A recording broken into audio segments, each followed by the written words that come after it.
Materassi, vestiti alla rinfusa, resti di cibo, scatoloni e coperte, rifugi improvvisati diventati stabili per sbandati negli anfratti della chiesa di San Giuseppe tra viali Ende e Adenauer, zona Mercato Nuovo. Una situazione cronica, più volte segnalata da residenti e anche dal parroco, che ha chiesto l'intervento della polizia locale. In mattinata gli agenti sono arrivati a smantellare tutto, un blitz antidegrado per dare dignità all'area, scoperta e smantellata anche una vera e propria baracca abusiva.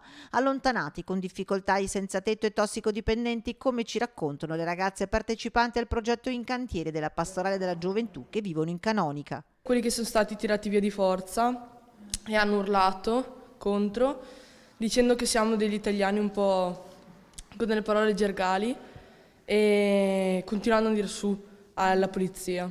Da giorni la situazione era diventata difficile e il Covid non ha aiutato. Sentivamo sempre un sacco di rumori e presenze di questo tipo che non erano mai rassicuranti per chi era di passaggio, quindi era sempre una situazione un po' pericolosa anche uscire. Ci minacciano di notte, di sera, non facendoci dormire, di spaccarci le macchine, e è una situazione molto tesa.